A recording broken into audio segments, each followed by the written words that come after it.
Hi, everyone, and welcome to Wisdom and Wonder. My name is Ann Jan, and I'm the host. And today we are going to discuss art with Dr. Phil Irish.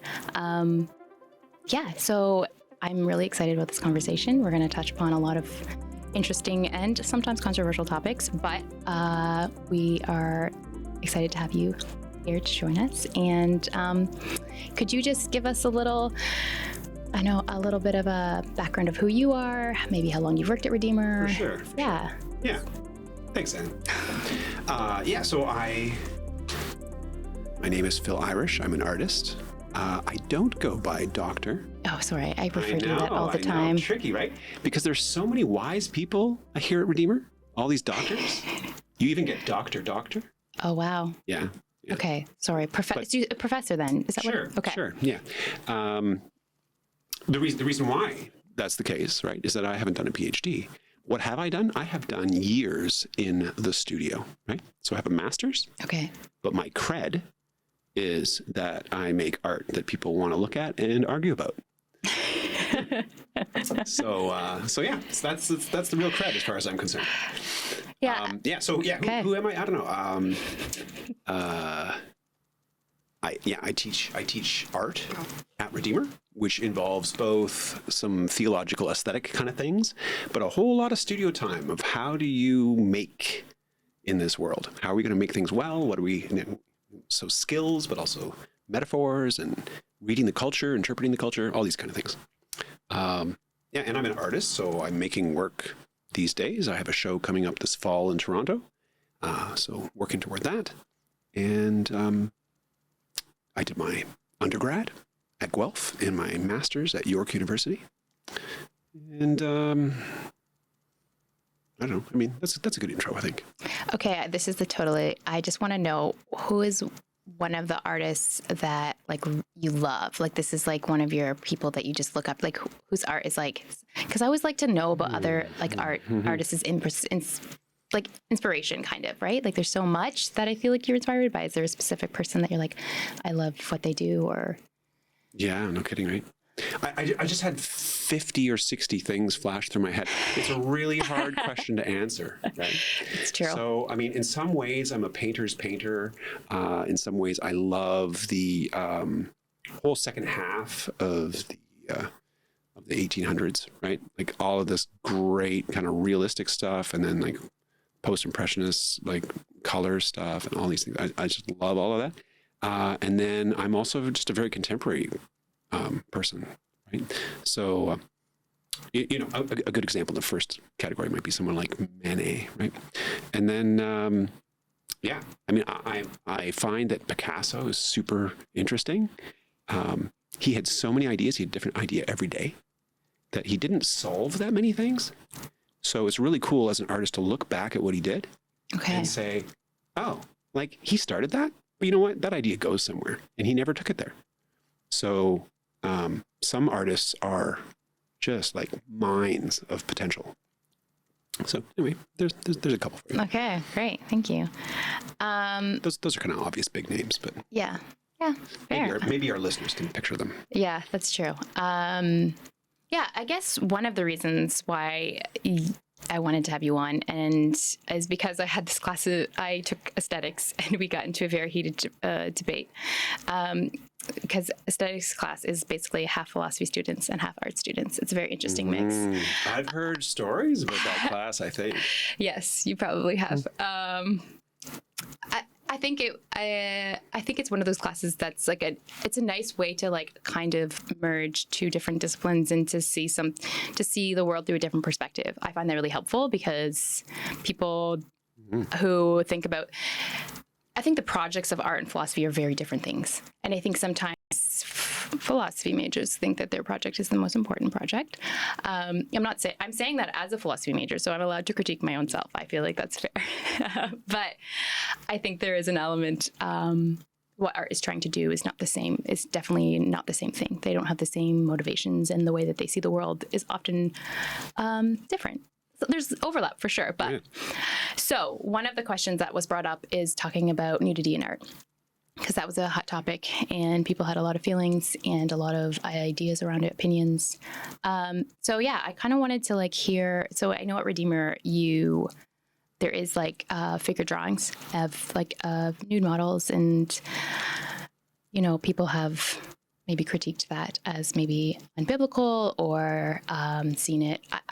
I kind of polled people. I was like, what do you think about this? Tell me what your thoughts are. I like asked random students, like that I knew, and was like, and it's a mixed bag. Some people were like, yeah, it's really fine. I don't have an issue with it. And some people were like, pulled out Corinthians and were like, this is definitely not okay. And someone went so far. I actually had a student, this was wild to me, that said something along the lines of like, I wouldn't even go into a museum that had nude. I was like, whoa, okay, well, that's all classical art.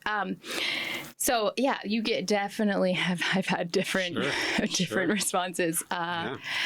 And I just kind of wanted to know, like, in your experience, what sort of line of argumentation do people typically that bring forward? Because this is something that like you have had to think about yourself. And so like, what kind of what's the other side? Like, tell me the other side and then tell me your response to that side, if that makes sense. Or like maybe the most compelling. Sure. We'll give that. Yeah. We'll give that a shot. I mean, a lot of times it's just a sense of propriety, right? It's just like, I've taught to be modest. There are verses in the Bible about being modest with yourself. Is this an immodest thing? Okay. Maybe the body is for marriage. So maybe this is stretching that, and does that diminish the sacredness of the body for marriage? Okay. So that would be one line. Yeah, and I mean we can kind of move. I actually just received an essay last semester. Okay. From a very serious student. I don't know if I should do a name shout out, but anyway, who wrote an essay on why she thinks it's wrong. Okay. And so it's probably the best argument on this topic I've ever had. Okay. So let's hear it. Good for her. Yeah. But basically, she would say that looking at the representations of the body in Scripture after the fall, right, that they are usually, almost always, associated with either something's going wrong or it's a metaphor for our fallenness and it's associated with shame. And so, when we get to heaven, we get some radiant garment, right? So paintings of a bunch of naked people in heaven maybe is not the image we get from Revelation. So that would be her argument. Okay. That it is for marriage, and that we. So example, you might say, well, what about the Song of Songs? Right. And she'd say, well, maybe that's marriage. So that was her argument. Right. Yeah. And what I appreciate about her argument is that, and she also talked about what it meant to be clothed. So what I appreciate about her argument is she paid attention to the visual imagery of Scripture, like across the canon. Okay. And looking at how does this kind of imagery function, and how might we apply that? So kudos to her for paying attention. Yeah, that's really. And she just emailed it to you, or? Oh no! This is for class. Oh, she was in one of your classes. Yeah. Oh, okay. I was like, wow, this is like extra work. Like this person. No. Okay. I was like, you know what? You guys aren't being like feisty enough. Like some years, like these really feisty people that want to argue, and like, here's my thing. And they could be like super like pushing the boundaries or super whatever. And so she came up to me and said, yeah, I'm about to get feisty. I need to critique your program. So kudos to her. Yeah. She got a high mark. Okay. And sort of like maybe what was your response to that? Like, what would your response to the students? So like people bring this forward. Why do you think maybe she's incorrect in her assumptions or in her argument, or maybe you don't? Or I think a lot of people don't understand what a life class is like. Okay. Right? Like what even is going on. So people have a picture in their head. Mm-hmm. You might hear like, does this tie into pornography? Yeah. Right. Or these kind of things. Yep. And my experience is that is very, very far from what's going on. In fact, I would say that my experience in a life class counteracts what that is, right? Counteracts pornography. It's actually the opposite. Okay. How? Which is why I think Christians should do this. Okay. I'm going to say, I think that the discipline of life drawing is beneficial to Christians, and if they have any interest in drawing, they should try it. That it is actually a spiritual practice. Okay. Yeah. And like, sort of maybe elaborate, like, how do you find it like to be like a spiritual practice? Like, kind of break that. Yeah. I mean, you have to think about context, right? We have different contexts where you think about bodies in different ways, right? Right. So I'm not saying like everyone should run around Redeemer without their clothes on, right? That's not what we're talking about. Yeah, for sure. We have other settings where, like, so I'm at the pool and I'm showering and there are different people and whatever, right? Like they're different contexts that have codes and rules that keep us respectful. Right. So, okay. So you mentioned, I think that, the body's a temple. Yeah. I mean, that is part to me of figure drawing, right? Because, okay. So how's it work? You're in a group of people. I have very rarely been with a model alone. Okay. I once hired a model for a certain project. Another question. But yeah, how do you set guards around it so that people are having holy thoughts, right? Like how do you do this well? So, there's a model. The model arrives with a robe on, right? You're not watching someone undress. You're not like these things that people find titillating, right? It's not about that. It's professional. You're with other people. There's probably some instructor telling you, I mean, in our case, how many heads tall is, measure that body, right? Yeah. So you're working hard. Yeah. It is serious discipline, right? But the wonder to me is here is a person made in the image of God who is being vulnerable with me for a limited period of time, and I need to respond, and the clock is running. Right. So I need to be alive, paying attention right now to this gift that someone's offering me that's never going to happen again. It's beautiful. You are very alive in that setting, and you have a challenge, and it's honoring, right? Ask any model. I mean, anyone that models, they do not feel sexualized. Okay. They feel honored. And it changes actually how they think of their own body. And it changes how we think of our own body.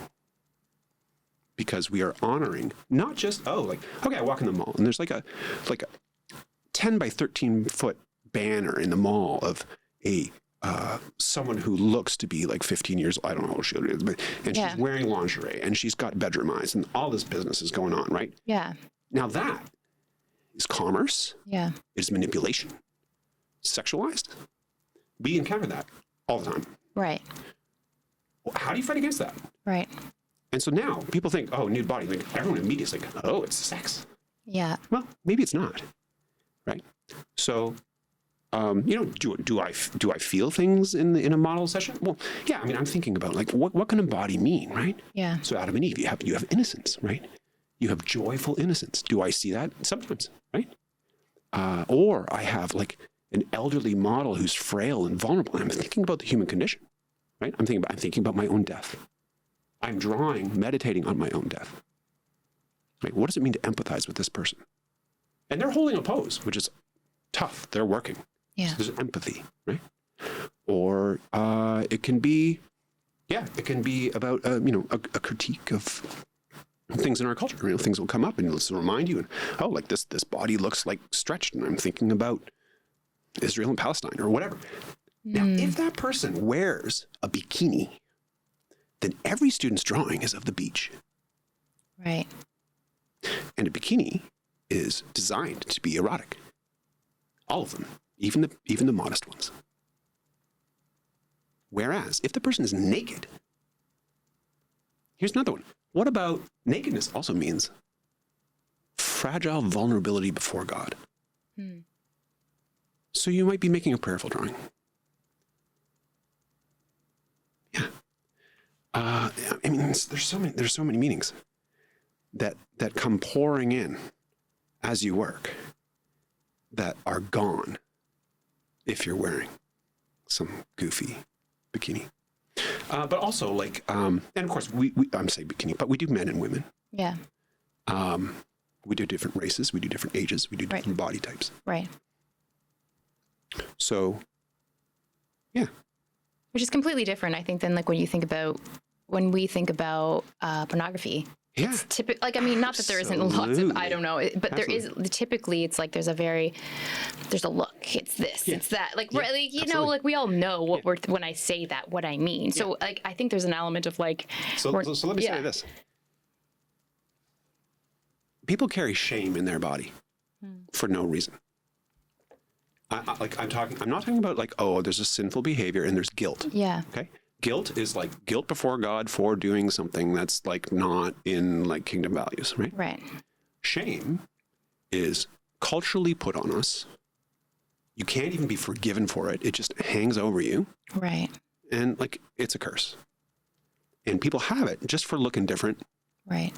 So if you spend time and okay, here's a story. I don't know. We're going to go way over time here. It's all great. It's good. Yeah. Okay. Here is the exhibition. Okay. The student work that caused this whole kerfuffle. Okay. And it's totally on point. So a number of years ago, that's probably the first time I taught figure drawing. And we didn't have nude models at that point.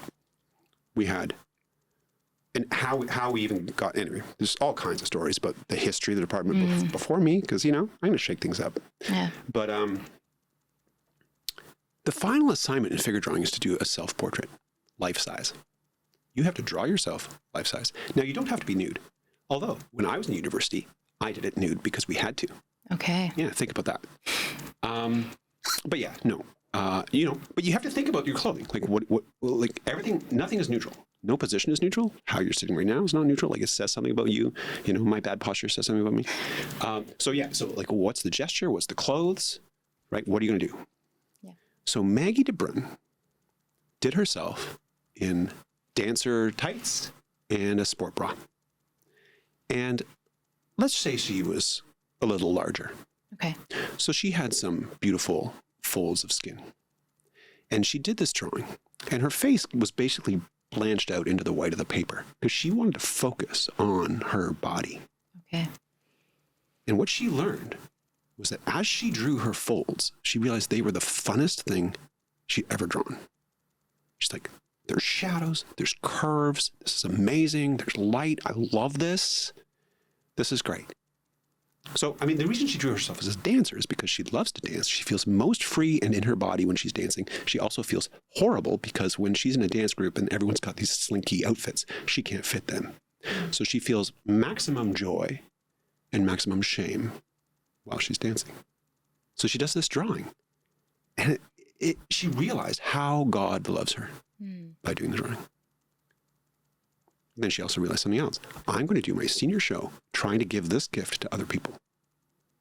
So she did 7, 8, I don't remember, life-size drawings of Redeemer students, one not Redeemer student. They were naked. They posed like Botticelli's Venus, so very modest. Hand over breasts, hand over genital, right? And beside each drawing was a statement from that person about their understanding of their body and their struggle with their body and their faith about their body. Amazing, right? Stunningly amazing. Beautifully drawn. Super powerful. Her redemptive experience in the studio, she found a way to share that with her friends, and they found a way to share that with the school. It was taken down after one day. So yeah, so interesting. So, you know, so it's controversial. And people freaked out. But we now have a policy at the school that supports that kind of work. Because, well, you know, I was naive. I was a younger instructor. I didn't kind of think through what steps does it take for the school to be able to defend this in the public eye and with their stakeholders and with everybody, right? I was a little like, oh, I can give them press release notice, right? In a couple of weeks, we can, whatever. But no. Now we have policies that support these kind of practices because we want to flourish, right? We want to. Art is risky. Some people will be offended. I'm sorry. But yeah, I mean, but you find ways that you can reach the people that need to be reached, and you can make space for people that shouldn't see it. Like you find ways to do it. So we want to be respectful of everybody. Right. But to me, that was a story of, go so far to say is healing on her part. And then how does the community get involved with that? What happens privately in the studio? How can you take that in a public and respectful way? She was so articulate about the whole thing, about her faith, about this impact on her. And it was truly remarkable. Yeah, that's a really actually beautiful story. Thank you for like sharing. I feel like I was like with you the whole time. I feel like I really got into that. So thank you for sharing that story. It's very powerful. I think this is also a question that I didn't necessarily prepare, but I'm sorry. This is reminding me of other things, so I just am going with it. We're on a roll. How do you? And I think potentially this is something that we talk a lot about when we're in English. I think maybe some of the issue that people have around the female body, especially, is something to do with the male gaze.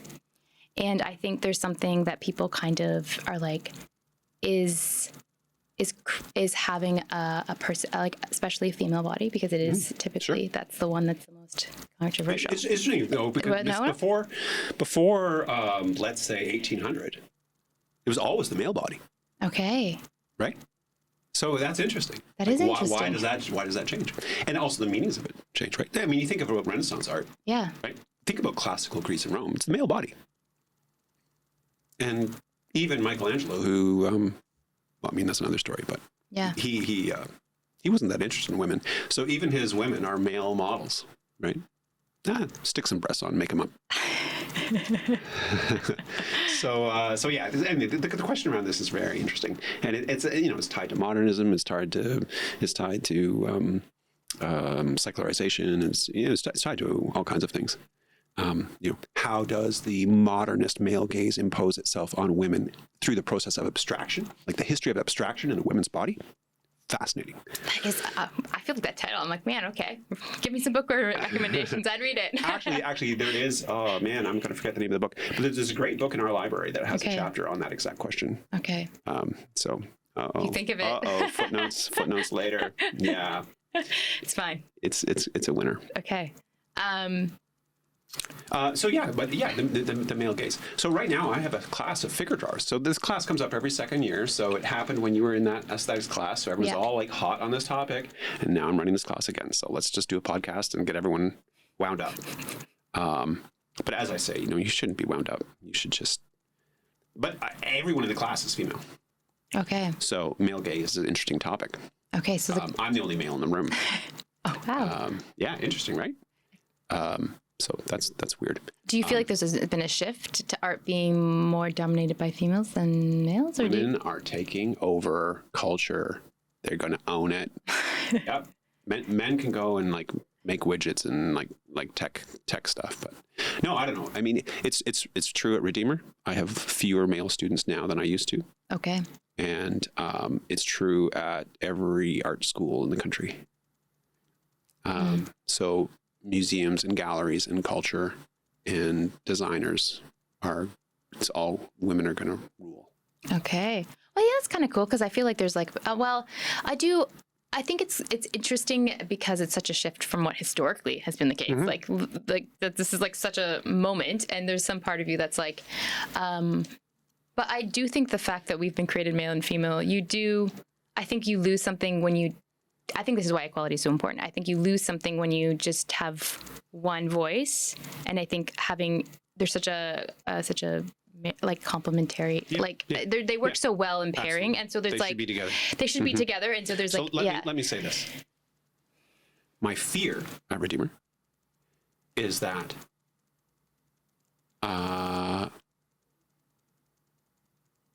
families don't raise their kids to think culture is important and that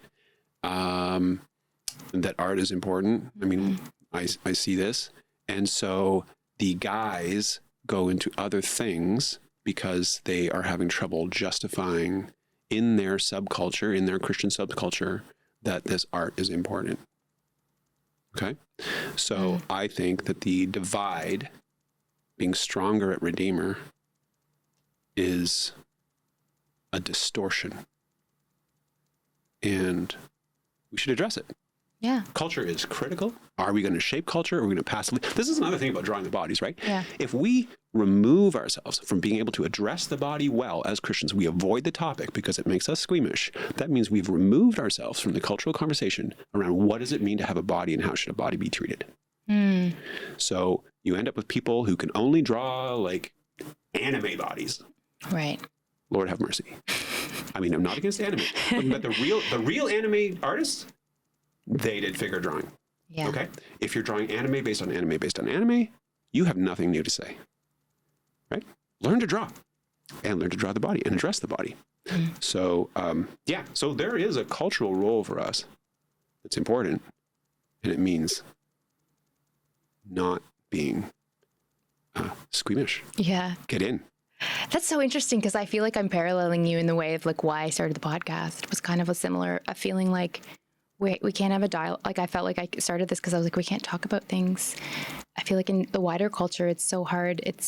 Everything feels loaded. Everything feels political. Some of it for good reason, but there is a level of like, I was like, people don't feel comfortable to talk about things. And how will you how you change anyone's mind if you're not allowed to talk about it? Like, this is 101. Like, how are you gonna, even if you have the wrong idea, like maybe I do, but how, like, but yeah, but like if I have the wrong idea and I can't, and I never express it, it will never change because I'll just like hold it and maybe talk to people exactly like me. We'll be like, yeah, your idea is right. And I was like, well, that sounds, I mean, this is the philosophy I'm like, well, you got to challenge yourself because otherwise you might be wrong. Yeah, and so I think that idea of, and then I was like, well, how do Christians talk to each other about controversial things? How are we doing it better? And I was like, oh, we're not. Whoa, hold the phone. And so there was a level of like, let's try to do it better. Let's try to model something that's really Christ-like. We're on the same side. We're working for Christ's kingdom. We, as in heaven as it is here on earth. Like if that's what we so strongly believe as Christians, then let's like try to bring unity. I was like, well, like if we don't have hope, who else has hope? Like I was like, we just gotta like, there is that element. So I think there was like that same feeling of like, we need to do this because otherwise someone else is going to do it. And then that's going to be dictated as like, and right now I'm like, okay, I'm looking at culture, like our own culture talking. And I'm like, I don't want to be like that. Yeah, exactly. Let's do a better job. Yeah. And you're right. The trying stuff is part of it, which is also the great thing about the art department, right? It's like just go fail. You know what I mean? Like try stuff. Like take a risk, you know? And we have to offer each other grace as we do that. You know, like we have, don't let people like spy on your freedom, right? I mean, that's Paul. Yeah. Right? You've got freedom. Use it. Hallelujah, head to foot. Like live big. Don't be over cautious. I mean, yes, like, okay, critique sin, like run from like, yes. But at the same time, there are a lot of things people are afraid of that they shouldn't be. Right. Yeah. Is it beneficial? Okay, let's talk. Yeah. Right? Got freedom. Use it. Yeah. That's a really, do you think that this past generation, like I was thinking when you were saying about how you were saying that they were not taking enough risk, do you think that our culture, or maybe this is like this is more of a bigger question. I'm so sorry. I've like lost the script on this, but I apologize. I like you set 4 questions and I've like not asked one of them. Yeah, but do you think our techie keeps raising his fingers, running out of time?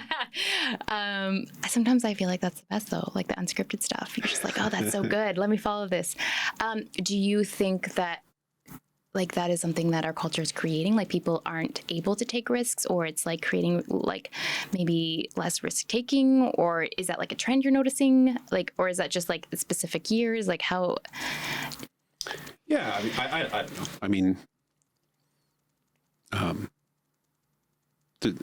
in the wider culture, there might be kinds of risk taking that we don't love.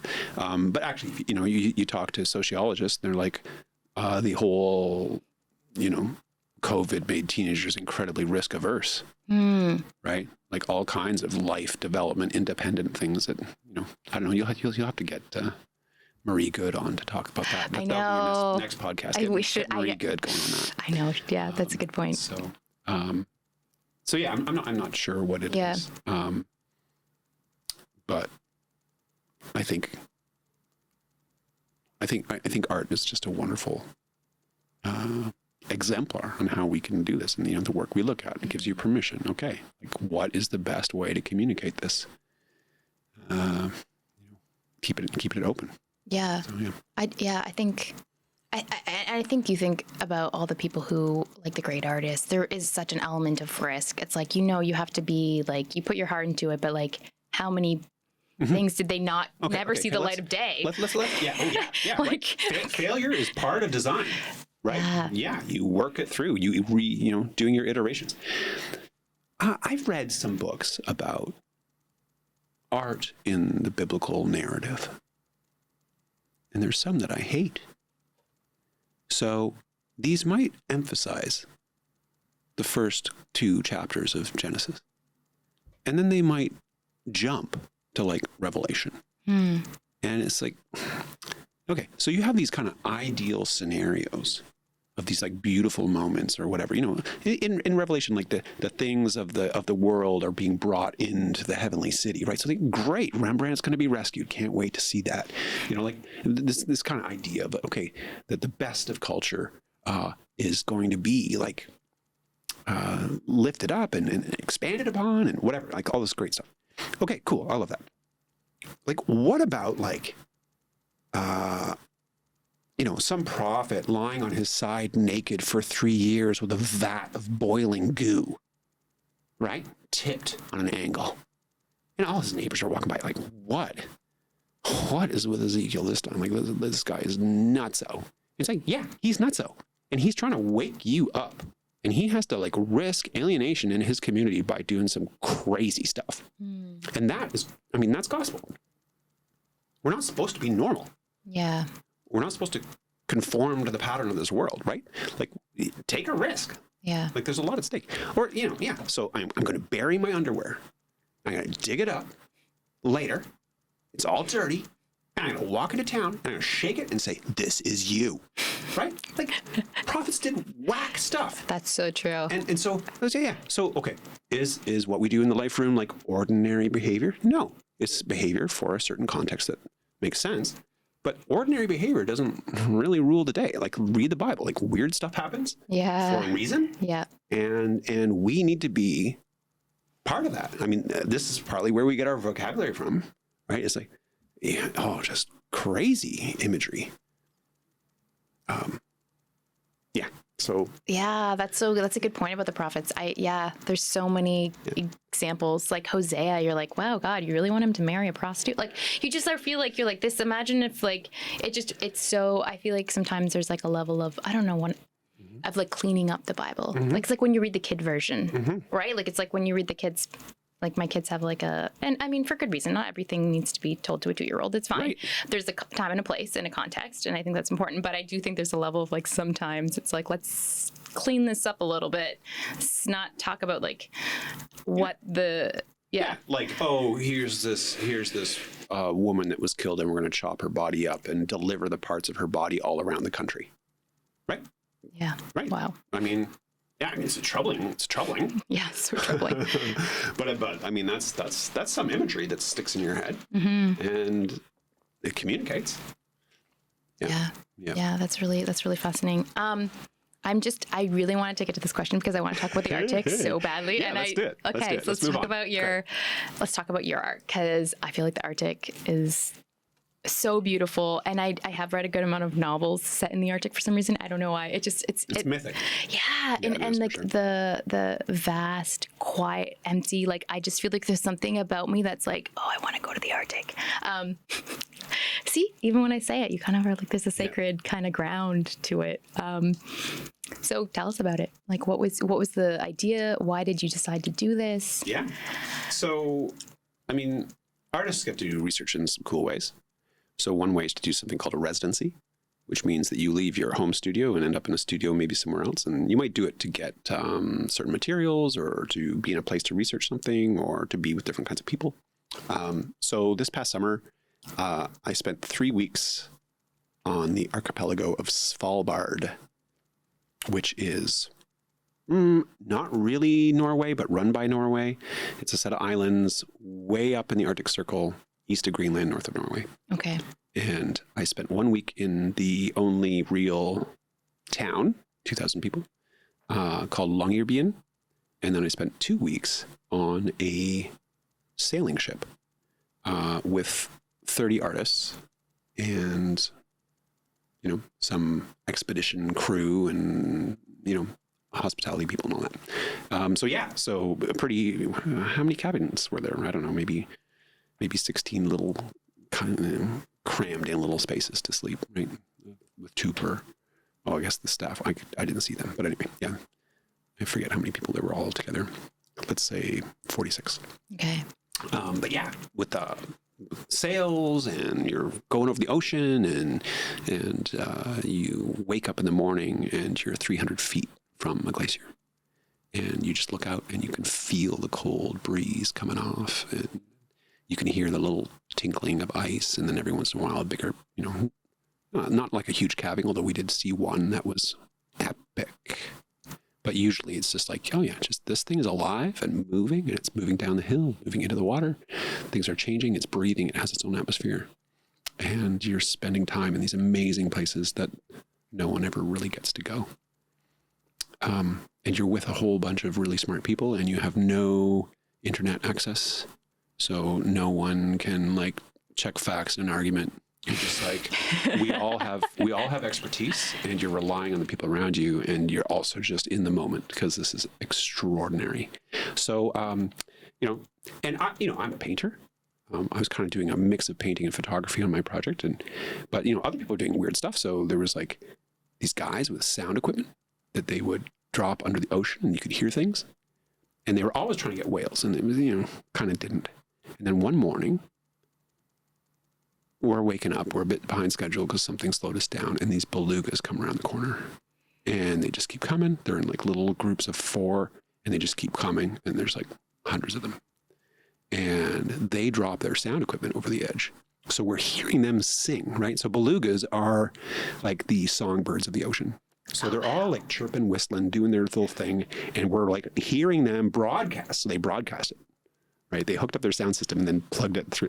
This is traveling with artists, right? It's whack. Everyone has ideas. Everyone's creating. Everyone has a different project.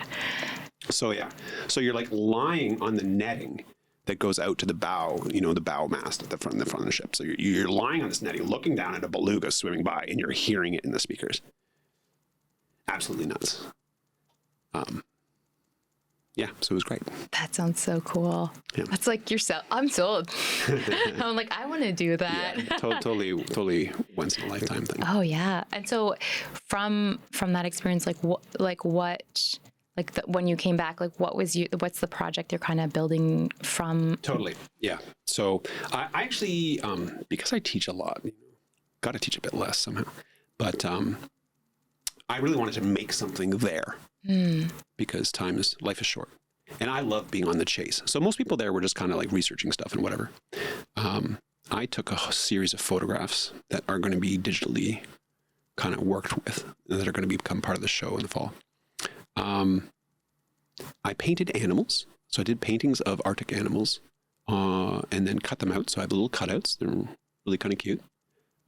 Obsessing about these particular creatures. And then I had a wooden frame, what a artist might stretch a canvas on a tripod, and I would pin the animals to that and then shoot the landscape through the frame. So I have the frame, which, is kind of like your worldview, right? You're looking through something. You don't just see it straight. You're looking through your frame of reference. And then all these beautiful undulating animals that are flickering in the wind and moving and shaking, but then behind it is the glacier or the ocean or the mountain or whatever it is. So I'm placing the creatures that maybe I wanted to see, but I didn't see them all. Saw a bunch though. People thought I was a prophet. It's like, wait, last night you painted the walrus, and today we're seeing walrus. It's like, yeah, you know it.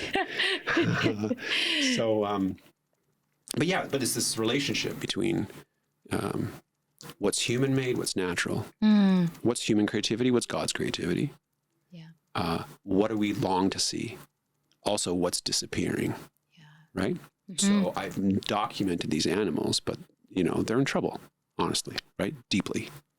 I'm documenting the ice, but in 30 years, is that glacier going to be there? Right. So all of that is very pressing and urgent, and the struggle of it, right? Like maybe it is raining, freezing rain, and I'm out there with my camera and the tripod and trying to make this thing work, and all the animals are fluttering around, and I can't, I'm struggling to get it. So that struggle is also part of it, which is an interesting layer. Right.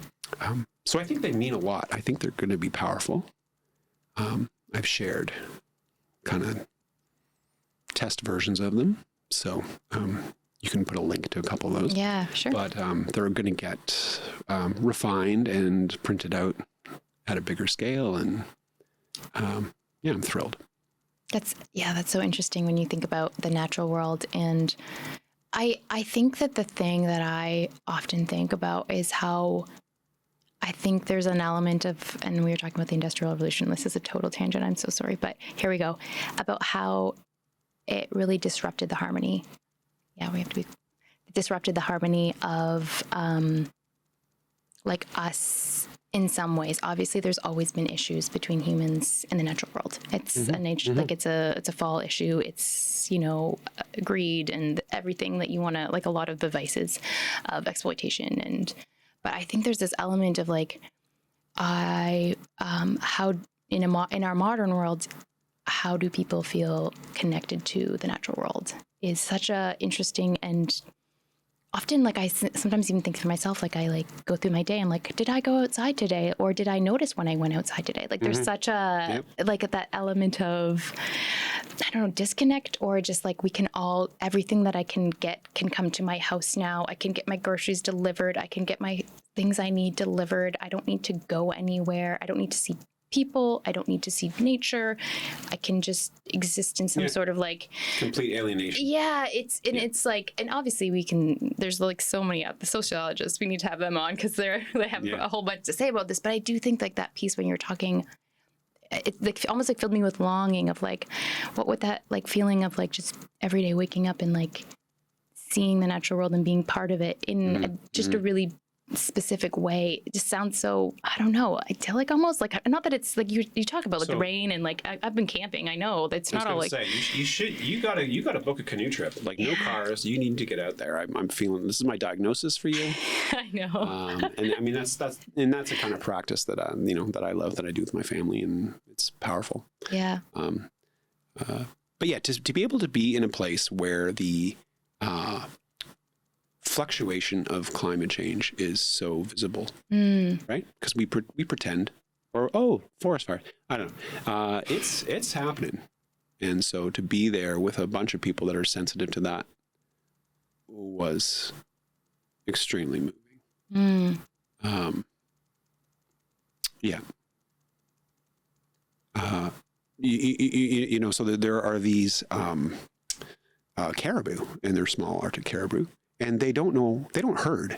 They just wander around because they have no predator. Oh, wow. Okay. So, I mean, the only other mammal is the Arctic fox, So there's these caribou are pretty chill. But what's happened, you see, is that they're getting more snow than they used to because they're getting more rain, because things are warming up. So you think, more snow, great, climate change, who cares? It's going to be fine. They're going to have no. What happens is they're getting more snow because things are warming. So Atlantic rainish things are getting this area of the Arctic.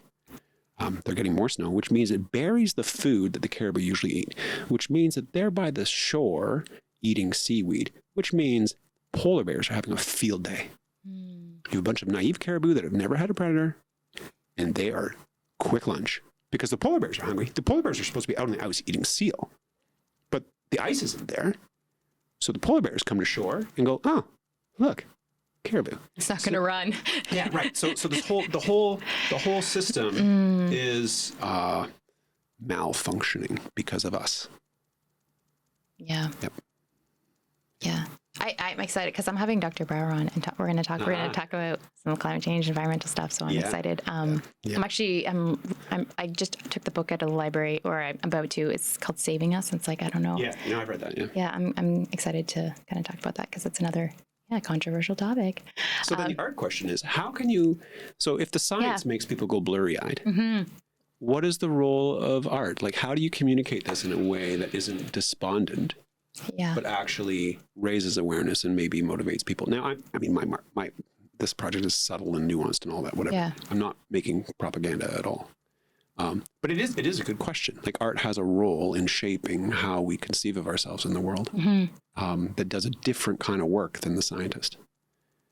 I almost would argue it's like, not to say that we need the scientist 100%, but I almost feel like I have been most moved by art as opposed to like reading. Like, it's like, I could read a science textbook and it could say climate change is happening. But when I like see, like, it's like when you watch like either like David Attenborough, like, you know, talking about this like beautiful landscape like disappearing, you're like, oh shoot, so gorgeous. I want my kids to have that. Like, I want them to be able to see these animals. I want to have the world where like we're not exploiting and we're not taking more than we actually can, and we're not like doing these things that are like damaging the beauty of the world. You're like I think there's a level of like, maybe there's like maybe back to your art question of like, why don't culture doesn't care about art? I'm like, well, maybe that's also goes hand in why people don't care about climate change in some ways, because they don't care about art. And those things are so, there's a level of like they're really tied together. If you look at the beauty piece, right? It's like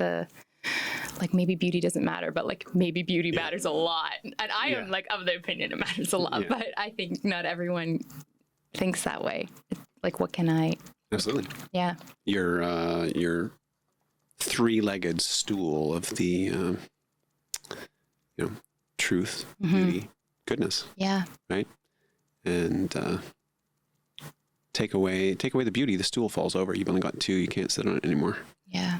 So Balthazar said, right, well, if you tick off beauty, she takes the other two with her, and you end up with none. Oh, that's so interesting. I feel like I need to put that in my have a commonplace book. I'm like, now I want to quote that. That sounds great. Who said that? Urs von Balthasar. Okay. He's a Catholic theologian. Okay. He's got like I'm making this up, but let's say like a 36-volume treatise on beauty. Like, it's over the top. Okay. But anyway, there's a good line for you. Okay, great. Now I'm going to have to go read a treatise for 36 volumes. Let's just say he's a deep one. Yeah. Yeah. Okay, great. Well, we do have to end because we could be here for a while, as it turns out. I feel like we have a lot to talk about. There's so much. But I hope that, this will be helpful to our listeners, because it was really helpful to me. And thank you so much, Professor Irish, for coming on. It's my deep pleasure. This is very fun. Yeah, this was great. Great. Thanks, everyone, for watching, and join us next time for more ideas and stories where we just look into the mysteries and exciting parts of the world. Thank you so much.